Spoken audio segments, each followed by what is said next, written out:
Olá pessoal, tudo bem? Presbítero Marcelo aqui.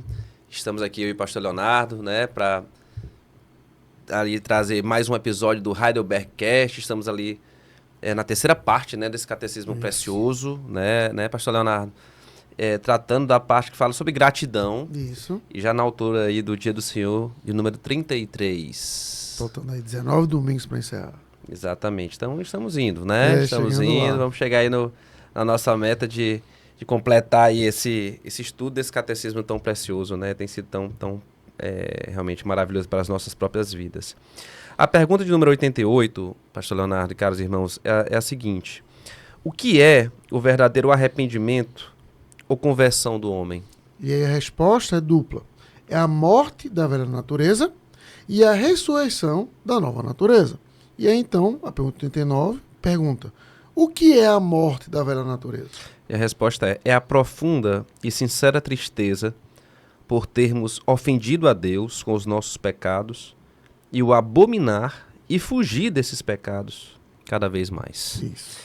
Então vem a pergunta de número 90, que é: o que é a ressurreição da nova natureza? É a alegria sincera em Deus por Cristo e o amor e o deleite de viver segundo a vontade de Deus em todas as boas obras. E aí termina perguntando: mas o que são as boas obras? E ele responde: somente as que são feitas pela verdadeira fé, em conformidade com a lei de Deus, para a sua glória, e não aquelas que se baseiam na nossa própria opinião ou preceito de homens. É fantástico o Dia do Senhor, número 33 aqui. Com certeza. Por quê, pastor Leonardo? Porque ele traz em maneira sucinta, como sempre é o Catecismo de Heidelberg, respostas profundas que desafiam as nossas respostas costumeiras. Exato. Que são superficiais para esse tipo de pergunta. Se perguntar, fazer um teste. Faz um teste para si mesmo. Se eu perguntasse para qualquer pessoa assim, o que é conversão? Aí todo mundo ia dizer assim, basicamente, é quando eu aceitei Jesus como meu salvador. Exato. Sabe onde é que você vê isso da maneira muito clara, a superficialidade? E claro que ali nesse ambiente que eu vou citar, a gente não espera nenhuma resposta profunda. Mas talvez esperasse algo a mais, né? Quando a gente vai entrevistar algumas pessoas de classe catecúmenos, né? A gente pergunta, só para entender o aspecto básico da fé, se eu lhe fizesse a seguinte provocação, a seguinte pergunta: como eu faço para ser salvo? Como é que você me responderia? Geralmente as respostas são incompletas. Sim. Elas valorizam, por exemplo, o aspecto da fé, e só da fé, mas não do arrependimento, por exemplo. Sim. Né? Ou só do arrependimento e não da fé. E quando vai se aprofundar exatamente nesses termos, as respostas também vêm tanto quanto truncadas, porque você vê que os termos são muito fortes que eles usam aqui, a gente vai ver ao longo das perguntas, mas só para citar, ele vai dizer aqui, por exemplo, o que é a morte da velha natureza? É a profunda e sincera tristeza por termos ofendido a Deus. Então, é interessante. Né? Tem mais. Isso aí, o Jonathan Edwards, ele comenta muito sobre isso, que o ser humano moderno, Mark Jones, no livrinho dele sobre conhecendo o pecado, ele vai dizer assim, e ele cita muito o Jonathan Edwards nesse livro, que o ser humano moderno perdeu esse senso de pecado como sendo isso aqui. Que pecado é algo que me afasta de Deus e da glória dele. Que pecado é apenas assim, é um acidente, é um espírito de quebrantura, de tristeza, e não um ato nocivo contra a glória de Deus, sabe? Então, ou seja, quando a pessoa entende o que é o pecado, o que é e quem foi ofendido, o arrependimento tem que bater exatamente nessa linha, amigo. É uma profunda tristeza, por quê? Porque eu sei o que eu fiz e eu sei contra quem eu fiz. Essa noção de profundidade conceitual, muitas vezes, ela se mostra também da maneira experiencial, né? Com certeza. Ou seja, o quanto que as pessoas acabam recorrendo dos mesmos pecados, enfim, porque a profunda tristeza, chamada tristeza segundo Deus... 2 Coríntios, só para ler aqui, 2 Coríntios 7:10. Porque a tristeza segundo Deus produz arrependimento para a salvação, que a ninguém traz pesar, mas a tristeza do mundo produz morte. Então, assim, esses conceitos que às vezes são colocados como superficiais, né, pastor Leonardo? Eles precisam, acho que é a primeira conclusão, talvez, da aplicação das respostas desse catecismo. Elas precisam de respostas profundas. Eu diria assim, elas precisam de respostas, ela precisa de um entendimento profundo do que significa arrependimento e conversão, e precisa de respostas profundas do nosso coração, não da nossa boca, né? Mas eu até começaria aqui, Léo, tratando da pergunta básica: o que é o verdadeiro arrependimento ou conversão do homem? E a resposta é a morte da velha natureza e a ressurreição da nova natureza. Assim, tem vários pontos aqui. Primeiro, quando a gente fala de um homem que conheceu a Deus, certo, a gente fala do aspecto de ter a verdadeira fé, ou seja, ter a fé no objeto real da fé, isso, que é Cristo Jesus, no Deus triuno, na obra de Cristo, ativa e passiva, a gente já falou sobre isso no passado, mas também de algo que acontece no interior do homem que o transforma, sim, que é o arrependimento e a conversão. Existe alguma diferença, só para pegar os termos da pergunta, entre arrependimento e conversão na sua concepção? Concepção sim, teológica? mas é uma coisa que como é que eu vou dizer? Intercambiável? Não, pode ser, depende de como a pessoa fala, é intercambiável. Mas se a gente for ver assim um pouco da chamada ordem da salvação, Marcelo, então, se a gente for pegar, por exemplo, para dentro da classe catecúmenos, muitos vão dizer que a salvação, e não está errado nesse sentido, vamos resumir assim: quer salvar? Jesus deu a vida por mim, sendo eu pecador. Ela não está errada, esse conceito não é errado. Então, se a pessoa pegar e dizer assim: eu fui salvo porque Cristo me perdoou dos meus pecados e me deu uma nova vida, ela não está errada. Só que quando a gente vai ver os nossos documentos históricos, né, olhando para o texto lá de Romanos 8, por exemplo, aos que Deus chamou, a isso também justificou, aos que justificou, a isso também glorificou, tá certo? Santificou, isso também glorificou. Então, ou seja, Ordo Salutis. há uma ordem.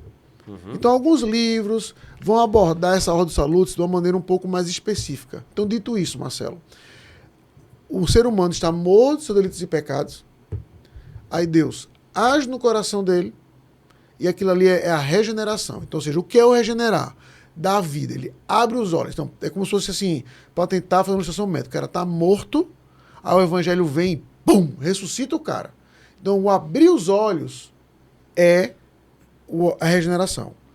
O que ele vai enxergar, como você bem disse, que é Cristo, já é um ato de fé. Ato de fé, perfeito. E a primeira coisa, então, quando ele enxerga, sendo Cristo quem é, para fazer uma comparação até clichê, é como o ladrão na cruz. Esse homem está aqui porque não merece. Eu mereço. Então, ele vai ver o estado dele como ele é por natureza. E aquilo vai. Só que esse é o ponto que, do ponto de vista cronológico, não do ponto de vista teológico, às vezes acontece ao mesmo tempo, que é o quê? Desventurado homem que sou. Você enxergar a profundidade do pecado e, ao mesmo tempo, isso, até pela lei, levar como aio a Cristo, como diz Paulo ali em Gálatas, né? Pela fé. Exatamente. Só que pela fé, não é por obra. Só que esse é o ponto. Isso, do ponto de vista cronológico, às vezes acontece assim. Simultaneamente. No mesmo instantaneamente. momento. Exatamente. Sim. No mesmo momento. Ali, pum. E é interessante, né, que às vezes o conceito de conversão é uma associação dos dois conceitos. Exato. Né? Coloca lá, a morte conversão. e a ressurreição. Exato, né? E fé mais arrependimento. Seria mais ou menos isso ali na ordem salutis também, né? Mas talvez pudéssemos interpretar também, porque eu acho que o catecismo leva um pouco para isso. Sim. Me corrija se eu estiver errado. Como o arrependimento sendo uma manifestação, talvez não seja a melhor palavra, mas do sentimento, ou seja, daquilo que você interpreta como realidade, ou seja, eu errei. De você fazer o cross-check entre a lei e você, a santidade de Deus, o seu pecado, e essa percepção de dizer, errei. E a conversão seria a consequência de ato disso, talvez. Ou seja, literalmente virar o caminho. Ou seja, eu estou indo para lá rumo ao pecado e minha vida começar a vir para cá rumo à santidade. Literalmente o nome conversão, né? Significa isso. Só que esse para mim é o grande ponto. Porque veja que Keanu Heidelberg faz essa pergunta, que é morte e conversão na mesma frase. E aí depois ele vai explicar o que é cada uma. Então a gente tem que entender uma puxando a outra nesse sentido, entendeu, Marcelo? Sim. Uma inclusive, levando a outra. Não como coisa assim, ou aconteceu, pronto, eu tô nessa etapa e eu não tô nessa. Não. Vai ser ato consequente. É exatamente nesse ponto. Porque é interessante, veja só como ele coloca. Aí ele vai. O que é o verdadeiro arrependimento ou conversão do homem? Ele vai dizer, é a morte da velha natureza e a ressurreição da nova natureza. Isso. O que já é uma resposta muito interessante. Isso. Né? Ou seja, como é que você sabe que tem evidência, que tem marca de verdadeira conversão, de verdadeiro arrependimento? Quando o velho homem morreu e o novo homem nasceu. Ou seja, ele vai deixando de apresentar as marcas das obras da carne e começa a apresentar as obras, né? O fruto do Espírito, né? Ou seja, as marcas da verdadeira conversão. O amor pela lei de Deus. É quando ele vai dizer o que é a morte da velha natureza, aí ele vai trazer esse aspecto que eu citei aqui, ó. É a profunda e sincera tristeza por termos ofendido a Deus com os nossos pecados. Então veja, isso é só para Marcelo, que veja que o alvo da tristeza é Deus. Ou seja, eu tô triste, não é porque eu tô bêbado, porque... Isso que eu acho incrível. Eu tô triste não é porque eu bebia muito, porque eu matei uma pessoa. Vamos exagerar aqui, porque eu matei uma pessoa. Eu tô triste porque eu ofendi a Deus. Exato. Ou seja, o alvo está lá. Por isso que é arrependimento, e não o mero remorso. A tristeza de acordo com os homens que produzem a morte. Exato. A minha tristeza é porque o meu pecado ofendeu quem? Esse Deus que é santo, santo, santo. Perfeito. E aí ele vai dizer que essa tristeza contra o objeto certo, ou seja, isso. Deus, né, que é o objeto da nossa salvação, aí ele vai fazer o quê? E o abominar e fugir desse pecado cada vez mais. Ou seja, o sentimento, ou a percepção, a certeza de que você pecou contra Deus e a injustiça que isso representa, o leva a duas coisas, né, que ele coloca aqui, que é o quê? É o abominar, ou seja, você tem uma relação com o pecado de uma maneira diferente.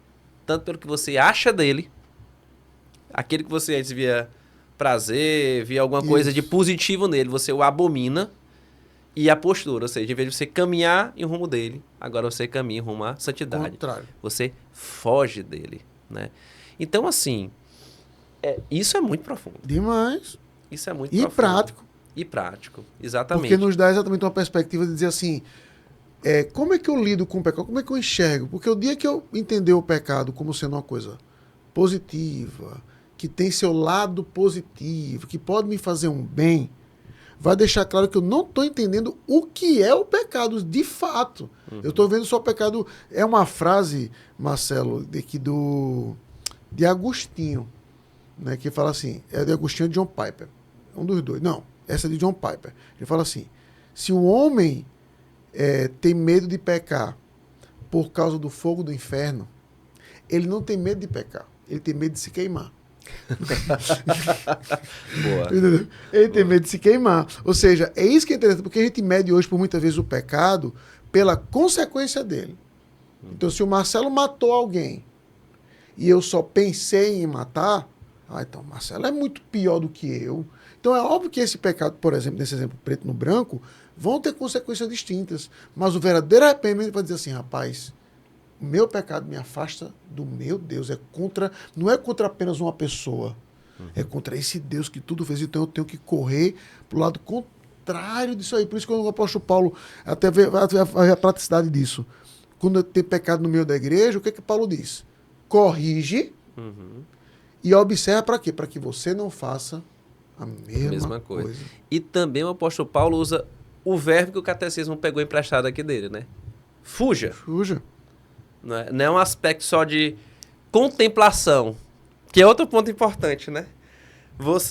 Também é um aspecto prático. Não contemple tanto a possibilidade de pecar para que você comece a olhá-lo de uma maneira, quem sabe, até positiva. Pelo contrário, abomínio e fuja. As atitudes são radicais. Então, o que é a morte da velha natureza? É a percepção do que o pecado é de fato diante de um Deus Santíssimo e uma atitude constante de você ter uma outra percepção em relação ao pecado, que agora passa a ser de abominação, e uma atitude que tem que ser de fuga. Isso. De fuga. Mas não só isso. Aí ele vai dizer o que é a ressurreição da nova natureza. Aí ele vai dizer, é a alegria sincera. Para mim também isso em Deus por Cristo. No lugar certo. Não é alegria agora porque eu vou para o céu. Interessante. É alegria em Deus e em Cristo.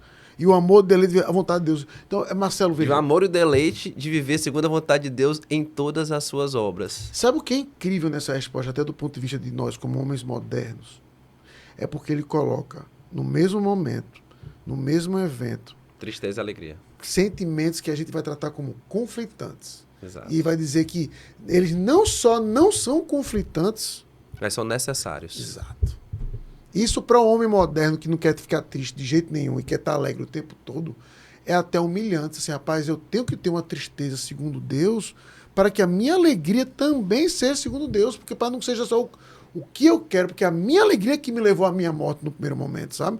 Então, até para nós como homens modernos, a gente vê essa aparente dicotomia, não é simplesmente filosoficamente assim, incrível, mas poxa, como é humilhante mesmo para a gente, de perceber que eu vivo nesse contraste, mas a minha alegria, minha tristeza vai estar porque eu ofendi esse Deus, e a minha alegria não vai estar porque eu vou para o céu, porque eu vou morar numa mansão, porque agora eu tenho uma igreja, né? Deixa eu ser bem clichê aqui.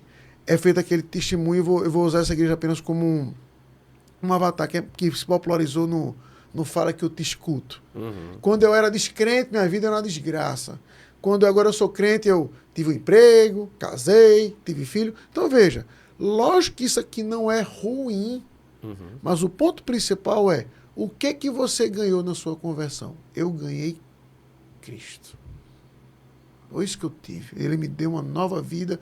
Eu sou dele agora e ele é meu. Então, veja que nesse sentido, eu e o Marcelo, por exemplo, que podemos usufruir essa parte final das boas obras, mas o ladrão na cruz, naquele momento, ele teve a mesma tristeza e a mesma alegria que a gente deve sentir também. E aqui, nessa série de perguntas e respostas que parecem tão simples e diretas, mas é como eu falei, né, de um grau de entendimento muito, muito amplo, ele reposiciona o conceito verdadeiro da tristeza e da alegria. E da alegria. Porque a morte do velho homem e o nascimento do novo homem, da nova natureza, reposiciona os dois conceitos fundamentais dos nossos sentimentos. O que me deixa triste, o que me deixa alegre. Há um antes e depois também em relação à conversão. Com certeza. Né? Por isso que ele coloca um reposicionamento do objeto, né? De onde estará isso. Tristeza pelo pecado, alegria em Deus. E para ficar claro, Marcelo, que ele não está sendo nem um pouco retórico, veja que o que eu ia falar da ressurreição, então você estava morto, Cristo te deu vida, e aí ele já começa o que vai ser agora as próximas mais de 10 perguntas aí. Como você vai andar? Agora que você tem uma nova vida, pum! Pronto, agora você está alegre, então agora você vai ser um hippie. Agora eu estou alegre. Eu estou alegre. Entendeu? Não. Como você vai andar? Você vai andar o quê? Em boas obras. Então, eu gosto muito dessa sessão, porque você vê como até eles são, até para elogiar mais uma vez Heidelberg, o didatismo dele, como eles são didáticos. Olha. E Léo, sabe uma coisa que é interessante? Talvez a gente seja muito criticado, né? A gente teve até um episódio recente ali falando sobre catolicismo. Não olha os comentários, não. Melhor não olhar os comentários lá. Brincadeira. Olhe, comente, compartilhe lá também, tá? Todos, né? Católicos, protestantes, enfim. Mas, que papel a gente enxerga com as boas obras? Parece que elas estão em segundo plano pra gente, Sim. né? Porque a gente enfatiza muito a justificação pela graça, etc. Mediante a fé, né? Mas parece que elas estão em segundo plano, né? Sim, é um detalhe. Se der para fazer, faz. Se der para fazer, faz. É assim, na verdade, Cristo já pagou tudo, tá tudo certo. Se der para fazer, faz. É quase como isso, né? Mas, e a gente até coloca como uma consequência da salvação, da fé, mas parece quase um proforma. Isso. Né? Mas quando você, pegando a sequência do que ele colocou aqui, entre o que é morrer a velha natureza, nascer a nova natureza, ele vai encaixar exatamente aí. Exato. As boas obras vão se encontrar aí. Se você não anda, você não nasceu. Assim, não está fazendo isso, então você vai voltando. Você não nasceu de novo, precisa morrer para o pecado e se arrepender. E até o raciocínio de Paulo aqui em Romanos 6, né? Quando ele vai falar, fazendo aquela pergunta retórica, fantástica, ele vai dizer, que diremos, pois? Permaneceremos no pecado para que seja a graça mais abundante? De modo nenhum. Como viveremos ainda no pecado, nós o que para ele? Morremos. Que é exatamente aqui, a morte da velha criatura, né? Ou porventura ignorais que todos nós que fomos batizados em Cristo Jesus, fomos batizados na sua morte. Fomos, pois, sepultados com ele na morte pelo batismo, para que, como Cristo foi ressuscitado dentre os mortos pela glória do Pai, assim também andemos nós em quê? Em novidade. De vida. Novidade de vida. E aí, o catecismo vai trazer, depois desse conceito, a pergunta de o que é que então são essas boas obras? Como é ver por elas? E a resposta também é muito interessante. Ele vai trazer 4 coisas. Primeiro, somente as que são feitas pela verdadeira fé. E aí vai ser uma confusão. Assim, é lógico que a gente concorda com essa frase, Sim, né? Mas, sim. assim, explicar isso aí, Marcelo, e aí eu tenho que ficar claro para que todo mundo entenda. Vou dar um exemplo que eu sempre dou, certo, Marcelo? Um exemplo bem exagerado, mas acho que fica claro o conceito. Vamos supor, Marcelo, que um cara chegue, que o Elon Musk chegue e mate seu filho a sangue frio. Porque eu posso. Pegue um dos seus 3 e puf, te mata. Aí isso foi claro, foi preso.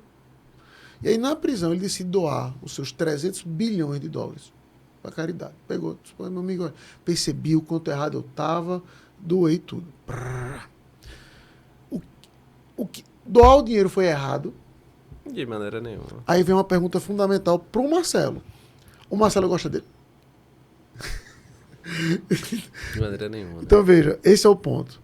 A gente mede, de novo, nosso conceito de bom baseado no impacto. Doar dinheiro, fazer uma boa ação, ajudar uma... Ser bem clichê aqui, ajudar uma velhinha a atravessar a rua.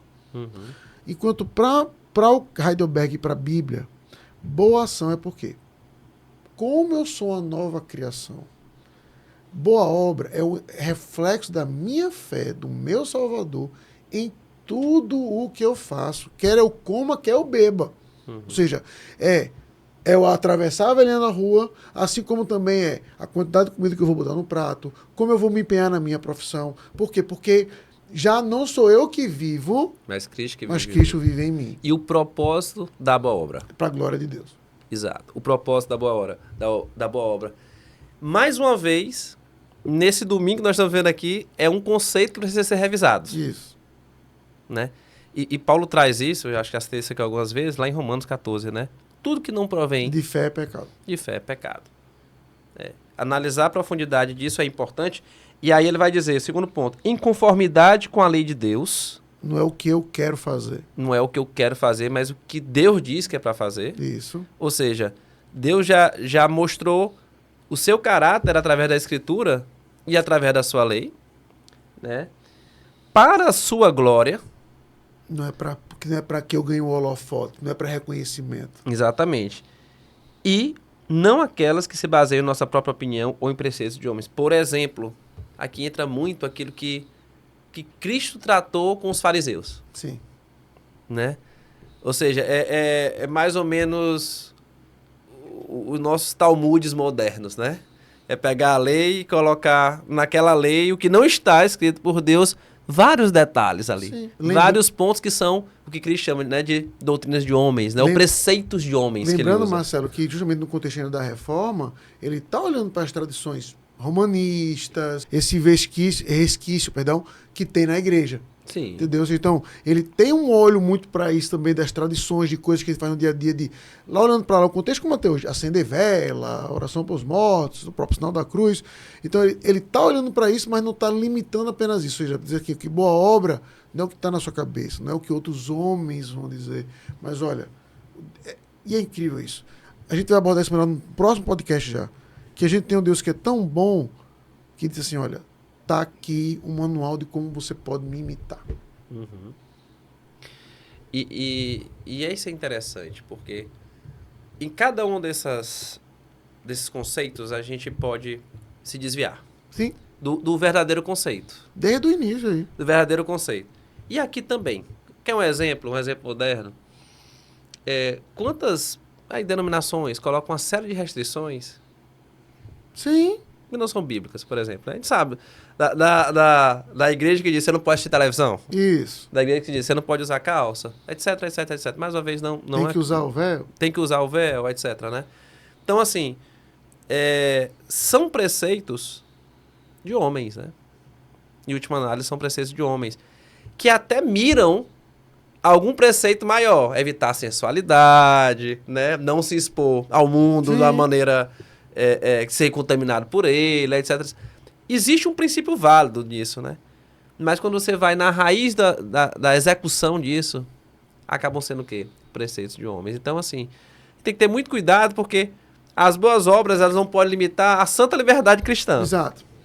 Para dar um exemplo muito prático, Marcelo, assim, espero que não seja polêmico, é feito, por exemplo, eu sou abstêmio, eu não bebo. Entendeu? Então quer dizer que se o Marcelo, por exemplo, ele gosta de beber, ele é menos crente do que eu. Esse é o ponto, sabe? Ou seja, então, eu poderia pegar, e esse é o nosso grande problema, que eu pego coisas que eu faço e vou dizer, não, crente que é crente só faz assim. E só quem pode dizer isso é a Bíblia, dizendo assim, crente que é crente, ela pode. Isso. Passou disso, é a minha opinião. Uhum. Eu posso ter práticas que eu vou entender que vão ser boas para a minha prática de santidade. E até recomendável pela sua percepção. Exatamente. Para minha recepção, eu vou dizer, me imite. Mas eu nunca vou olhar para qualquer pessoa, irmão meu, que usa da sua liberdade cristã para ter alegria naquilo, eu vou olhar e não vou dizer assim. Ali não é crente. Ou então o oposto, assim, tem coisa ali. Porque aí eu estou pensando exatamente como um fariseu. Eu estou colocando o meu princípio acima da própria lei de Deus. Acima da própria lei. Então, a gente falou aqui, Léo, hoje, já caminhando para o final, né?